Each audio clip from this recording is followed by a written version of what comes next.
Semaine 2 sur 4 du jeûne intermittent. La semaine dernière, je vous disais que ça allait, c'était facile de faire la méthode 16-8, il n'y avait pas de problème.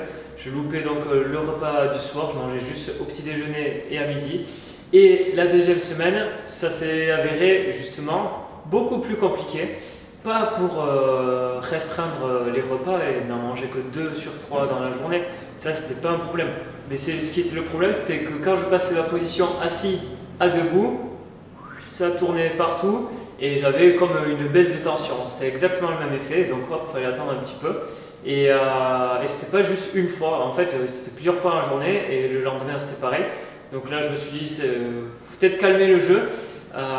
Du coup, j'ai pas pu continuer le jeûne intermittent, j'ai fait que 2 jours sur la semaine, sur les 7 jours.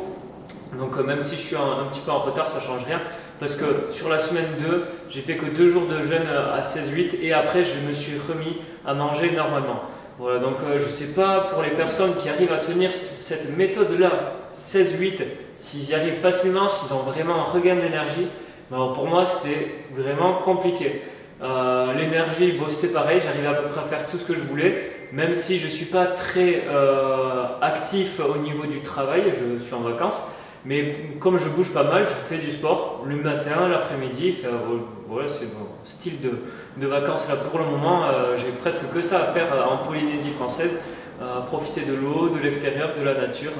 Du coup, c'était vraiment compliqué de pouvoir me restreindre un repas. Donc la question c'est, les gens qui arrivent à faire du 16-8 et sentir plus d'énergie, mais comment vous faites? C'est incroyable.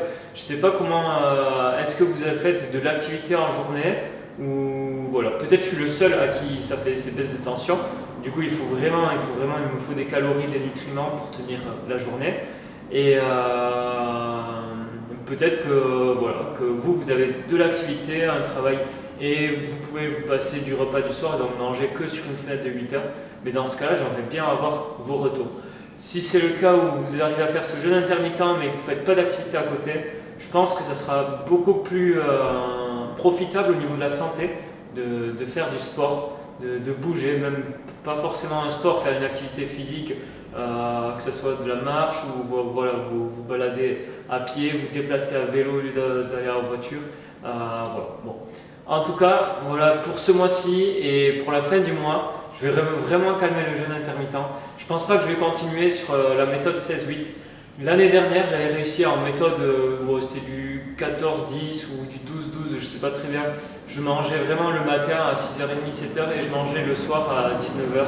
Donc ça m'allait bien. C'était de louper le repas du midi, c'était mieux du coup réparti dans la journée et j'arrivais à tenir un mois, même si comme je l'avais dit l'année dernière, quand je faisais les vidéos de suivi, c'était un petit peu difficile au niveau de la fatigue. Donc voilà, j'aimerais bien avoir vos retours. Je vais du coup continuer mon sport, mais manger le soir parce que c'est vraiment trop compliqué. J'ai essayé, j'ai testé la méthode 16-8, donc ça marche. Une semaine ça va, mais au-delà c'est trop compliqué. Allez, moi je vous dis à bientôt. Salut, ciao, salut, ciao.